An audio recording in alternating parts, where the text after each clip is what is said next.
Muy buenas tardes. Nos reunimos nuevamente para revisar nuestra tercera semana de este módulo número 3, que ha tenido que ver con las comunicaciones y las comunicaciones efectivas. Revisamos en estas 3 semanas las herramientas que debe tener un clínico al momento de hacer una devolución de un diagnóstico de este tipo. En la semana posterior revisamos qué es lo que es necesario tener en consideración, cuáles son estas consideraciones que a tener en cuenta al momento de entregar la información a la familia. Y hoy día revisaremos en este tercer módulo qué hacer después del diagnóstico. Vamos entonces, los invito a compartir esta información. Los padres, después de recibir un diagnóstico, probablemente se van a encontrar un tanto perplejos y confundidos en las cosas que tienen que hacer, vienen de aquí para adelante. Tenemos que considerar esto para poder tener también las respuestas a las preguntas que puedan estar siendo elaboradas por estos padres. En investigaciones realizadas a padres que han recibido un diagnóstico de autismo, ellos reportan que la noticia fue sumamente impactante. La gran mayoría de ellos indican que esta noticia los ha acompañado por el resto de su vida, el momento en el que le dieron el diagnóstico a sus hijos. También reportan la necesidad de estar acompañados por otros, por seres cercanos, que les permitan a ellos poder contener tanta emoción y el impacto que ha significado la noticia de la condición de sus hijos, porque así pueden tener los apoyos necesarios para compartir en confianza los sentimientos que le están embargando en ese momento. En última instancia, o en la tercera posición de este reporte de necesidades, los padres indican que la cantidad de preguntas que tienen no fueron abordadas todas en ese momento del primer diagnóstico. Esto tenemos que tener en consideración que cuando alguien recibe un diagnóstico impactante, importante, lo más probable es que va a retener un porcentaje casi de la mitad de lo que está escuchando. Así que también tenemos que tenerlo en consideración para poder eso resolverlo en posteriores visitas que nos hagan. Muchos padres van a necesitar, van a requerir, a veces muy conscientemente lo van a solicitar formalmente y otras veces van a requerir, a partir de la indagación que ustedes hagan, información sobre la causa puntual de por qué se produjo esa condición en su hijo o en esa hija. Esto es importante poderlo tener en consideración posterior al diagnóstico, porque el grado de responsabilidad que se pueden atribuir en esta condición de su hijo o de esa hija podría afectar también la manera como se relacionan entre ellos como familia, cómo se relacionan también con su hijo y cuáles también son las dinámicas internas que cada uno de los miembros de esta familia está viviendo. Por lo tanto, hay que evitar en esto de las atribuciones considerar a la familia incapaz de entender si le podemos explicar, por ejemplo, una situación genética que sea la causa del trastorno del espectro autista que su hijo o su hija está presentando. Debemos tener siempre presente que psicológicamente, es decir, en estos estados mentales que este padre o la madre pueda estar viviendo la situación del diagnóstico, tenemos que tenerla en consideración y darle nosotros el peso que eso tiene. Decía anteriormente que esta situación o la necesidad de saber la causa no siempre son tan claras para los padres, pero pueden estar dando vuelta ahí y es importante que ustedes lo tengan en consideración. No es bueno en esto de las atribuciones alimentarlas, así incentivar a la búsqueda incesante o despreocuparse absolutamente, irse a cualquiera de estos polos. Cualquiera de estos puede ser dañino para esta familia. Tenemos que saber exactamente cómo sintonizar con esta familia para darle la información que ellos requieran, ni sobre informarlos, ni tampoco evitar que esta información les llegue. Otro aspecto importante es en esto de poder verbalizar las atribuciones que se hacen respecto a la etiología del TEA, es que pueden aparecer por información en las redes, por información que le entregan otros padres, por cosas que han escuchado al pasar. Pueden aparecer estas teorías especulativas o fantasías respecto a la etiología. No es raro que podamos encontrar en los padres la idea que alguna vacuna en los controles de niños sanos pudo haber provocado el TEA. Y eso es importante despejarlo, porque puede afectar la salud integral de un niño si hay a una familia que no quiere seguir vacunándolo, por ejemplo. Tenemos que tener también presente nosotros que hay que tener la postura de acompañar a esta familia y entender que pueden estar interesados en saber por qué. Y por último, porque todo esto que tenemos que estar alerta de esto, puede generar atribuciones injustificadas. Y eso necesitamos también tenerlo en consideración, principalmente para evitar lo que eso pueda significar en el seguimiento, en el acompañamiento, en el desarrollo que pueda hacer esta familia a lo largo del tiempo.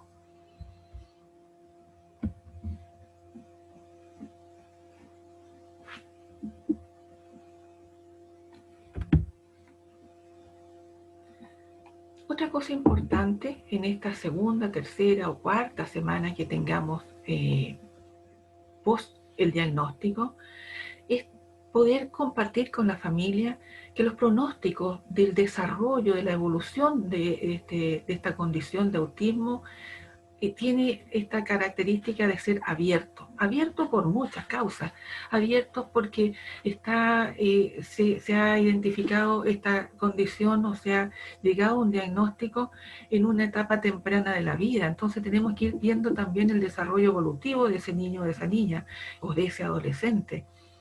Tenemos que tener claro que en este pronóstico, tener mucho cuidado en este pronóstico, porque existe una gran variabilidad, ya lo hemos visto y lo han revisado ustedes en otros módulos, respecto a cómo se presenta un trastorno del espectro autista en una persona en particular. Una persona autista es una persona autista.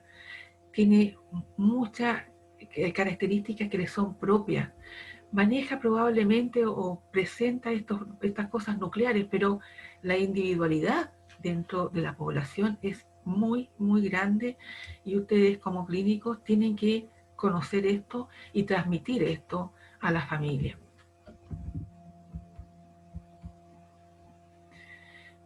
En estas segundas o terceras semanas post-diagnóstico, es importante también darle la oportunidad a los padres de pedir segundas o terceras opiniones, ¿eh? Y tener también claro a quién le podría pedir, a quién sugieren ustedes, qué confianza le dan otros profesionales también para poder hacer este diagnóstico, algo que tenga quizás más peso en la información o más peso en la expertise. Dar las orientaciones, también si las dudas son desde la etiología, las orientaciones respecto de cómo o con quién hacerse un estudio genético. Por ejemplo, considerando si esa familia tiene pensado seguir teniendo otros hijos, ¿eh? Y también la apertura a las alternativas que tenemos en cuanto a las derivaciones, en cuanto al apoyo de otros profesionales en la intervención de este niño, en esta niña o de este adolescente. Importantísimo es dar tiempo para los procesos que va a implicar internamente a cada padre, a cada cuidador el poder digerir la noticia que está recibiendo. Eso es importante porque cada uno va a tener procesos distintos. Si hay padres que han sospechado de esto hace mucho tiempo, esto le va a poner nombre a todo lo que está pasando.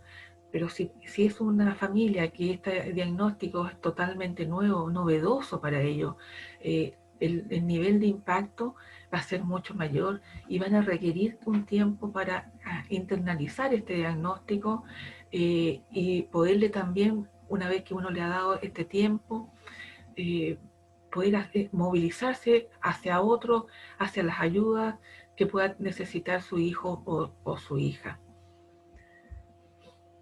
Tenemos que considerar, muy importante, que un diagnóstico así para una familia es similar a cualquier duelo que se pueda tener en la vida. Un duelo es la pérdida de algo, es la pérdida puede ser de expectativas, de las ilusiones que se hacía ese padre o esa madre respecto a su hijo o esa hija, cómo se lo imaginaba grande, casado, con familia, con hijos. Y eso hay que darle espacio y hay que comprender y tenemos que estar sumamente conscientes de que esto va a pasar en las familias, que esto va a tener que elaborarlo como un duelo con todas las etapas que eso conlleva. Un duelo, como pueden ver en esta imagen, lleva varias etapas. Primero la crisis, es decir, el impacto, el shock que significa esto. Después la negación, no puede ser cierto, esto están equivocados. Probablemente en esa etapa van a requerir de otras segundas o terceras opiniones. La molestia que genera, el enojo, el enojo contra la persona que tienen al lado, pensando que puede ser el causante o la causante, contra el ambiente, contra todo, con Dios. Eso también vamos a tenerlo que tener en consideración. Y después viene un profundo sentimiento de un ánimo muy descendido que podemos definir como una depresión. Esa depresión va a implicar también un aquietamiento en la actividad de esos padres, es decir, no quiero hacer nada por el momento, no me digan de alternativas, no me digan de tratamiento, estoy ahí elaborando todo esto y necesito tiempo. Para poder después, con los acompañamientos requeridos, empezar un camino ya de aceptación y de aprendizaje. Tenemos que tenerlos entonces esto considerado para poder también ser un apoyo, un aporte en este proceso. Un duelo normal puede demorarse alrededor de un año.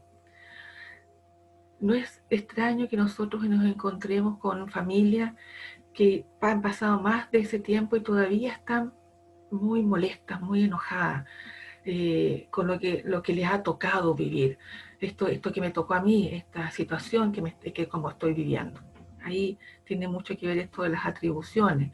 Entonces, también esto es importante que ustedes lo manejen para poder también intervenir en forma adecuada en cada una de estas etapas que puedan encontrarse. Las preguntas que van a aparecer sí o sí después de un diagnóstico. Probablemente que ustedes puedan aclarar más sobre el trastorno propiamente tal. ¿Qué es un TEA realmente? Podemos tener, los padres puedan tener información que observan o que ven en internet, pueden tener muchas informaciones de otras partes, o tener la idea de que el TEA es esta dificultad importante solamente en las relaciones sociales. Entonces también tenemos que dar espacio para poder responder a todas estas preguntas. ¿Qué es el TEA? ¿Qué es el TEA en este paciente en particular, en este niño, en esta niña en particular? ¿Por qué en él aparecen algunos aspectos nucleares que tienen que ver con las relaciones? Puede ser que las relaciones, hay un niño o una niña que les guste relacionarse con otro, pero que esas relaciones pueden ser poco adecuadas. Se acerca mucho, o empieza a apretar, empieza a oler a la otra persona, puede ser incómodo. Entonces, cada uno de nuestros pacientes tenemos que conocerlo para poder responder respecto al TEA, pero en ese paciente en particular.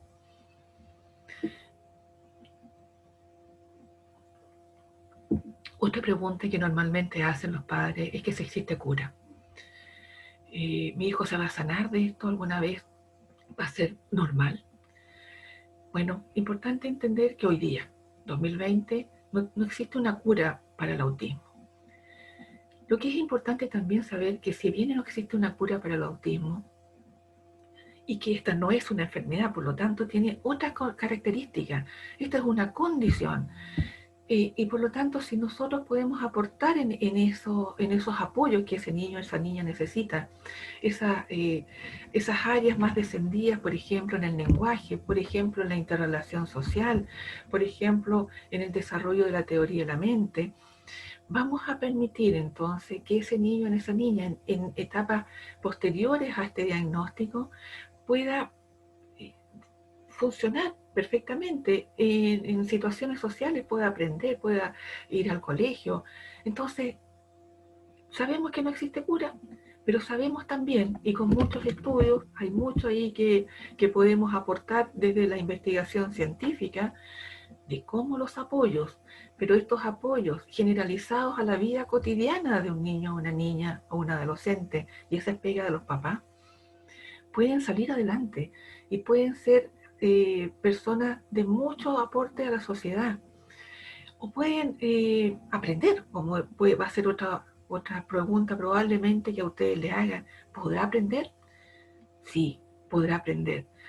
Todas las personas podemos aprender, independiente de la condición que tengamos de base. Y eso también tenemos que con mucha certeza informarlo. ¿Qué es aprender? Muchos de ustedes, docentes, sabrán que aprender es un cambio. Y ese cambio que permanece en el tiempo y que puede ser a partir de la información que tenemos, de la experiencia, ese cambio puede ser cosas sencillas y muy pequeñas en un principio, que ese niño indique algo que quiere con el dedo, que ese niño sea capaz de comer solo, que ese niño pueda ser capaz más adelante de movilizarse solo. Entonces, estos procesos de aprendizaje van a ser también paulatinos, progresivos, acompañados en lo posible. Bueno, ya vimos que todos los niños TEA no son iguales. Cada uno tiene sus propias características y hay que aprender a mirarlas para conocerlas de todo ámbito para poder intervenir de manera adecuada. Si los padres todavía están en periodo de duelo, el afrontar esta situación puede ser complejo. ¿Cómo vamos a enfrentar esto? Una buena respuesta a eso es acompañados. Acompañados porque necesito hablar con otros de lo que está pasando, de lo que me está pasando con mi hijo en esta condición. Necesito compartir experiencias, necesito saber más información, tener claro dónde me puedo dirigir en un momento dado. Entonces, el enfrentar esto es cuando ya salimos de esta curva del duelo, es conocer, aprender y poder ya aceptar lo que está pasando para intervenir realmente. Muchas familias, cuando reciben el diagnóstico y en etapas posteriores de haber recibido el diagnóstico, se preguntan, ¿cómo le digo esto a los demás? Porque puede ser que los demás tengan una imagen distinta o nos van a limitar las visitas o qué sé yo. Bueno, la respuesta a eso es comenzar por la gente más cercana a esta familia, los abuelos, los tíos, los amigos más íntimos, porque tenemos que tener en consideración que si esos cercanos querían a este niño o a esta niña antes del diagnóstico, ¿por qué va a cambiar eso? Quizás acompañar compartir el diagnóstico con estas dos personas, acompañarlos con quizás hacer un díptico, una forma así muy acotada de las características del espectro autista para que ellos también entiendan y puedan comprender, por ejemplo, alguna conducta disruptiva que podamos encontrar en alguna actividad social, qué sé yo. Otra cosa que van a preguntar y que si no la preguntan pueden estar dándole ahí vuelta en la cabeza, ¿por qué mi hijo necesitará un tratamiento? ¿Por qué? Si hemos estado aquí hasta aquí hemos estado bastante bien, ¿por qué ahora necesitamos tratamiento? La respuesta a eso es que esos niños y esas niñas o esos adolescentes, incluso los adultos que recién están diagnosticados, tienen áreas deficitarias, que pueden ser en las comunicaciones, en el lenguaje, en la interacción social, eh, sensorial también. Todas estas áreas que están más disminuidas, es importante entonces poderlas intervenir para que cada vez estas situaciones que le están pasando o estas dificultades que están teniendo puedan ser aminoradas en el tiempo. Entonces, para eso sirven los tratamientos. En términos generales, lo que nosotros buscamos como clínicos y que es el deseo más importante de cualquier padre o familia, cualquier cuidador. ¿Cuál es el deseo? El deseo es de poder instalar a este ser humano, a este pequeño ser humano o no tan pequeño, en la posibilidad de ser autónomo, de ser un adulto capaz de funcionar solo. No todos pueden llegar a tener total autonomía, pero tenemos que trabajar en lograr la mayor autonomía. La mayor autonomía puede ser que se pueda vestir solo, que pueda comer solo. Y eso va a permitir que la familia también esté más tranquila respecto a cosas de la cotidianidad que sean adquiridas por ese hijo o esa hija. Y a ese punto han dirigido los tratamientos, las intervenciones. Van a aparecer estas preguntas y muchas más. Hay que estar abiertos, atentos, dar los espacios para que los padres, los familiares, las personas más cercanas puedan hacerlas estas preguntas con total libertad. Otra cosa importante que nos va a tocar hacer, que les va a tocar usar a ustedes, es informar sobre las redes de apoyo. Informarles sobre los organismos como el SENADIS, que los puede acompañar, por ejemplo, en el lograr muchos beneficios para ese niño, esa niña o ese adulto. ¿Ya?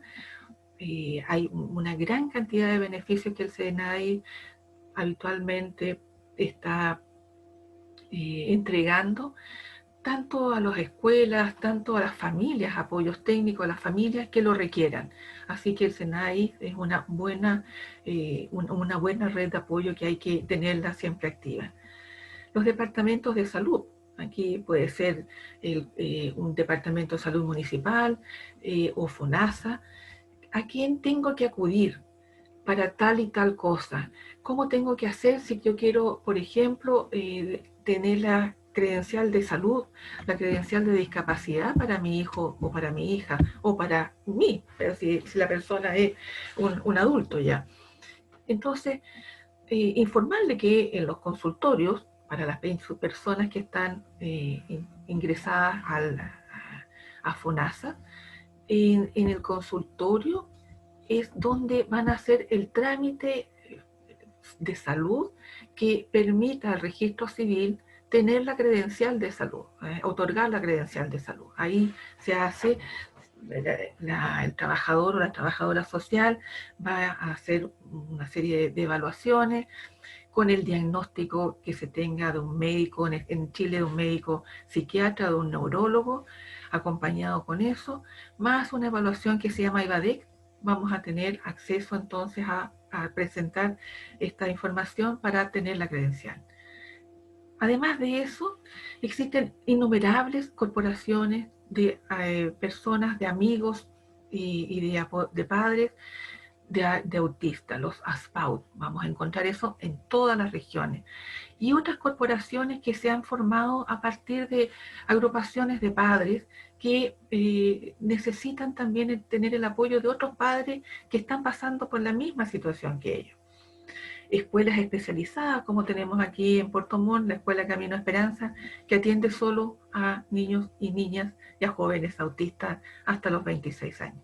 Entonces también les pido que ustedes se informen previamente de cuáles son las posibilidades que podemos dar a nuestros pacientes y a las familias de sus pacientes.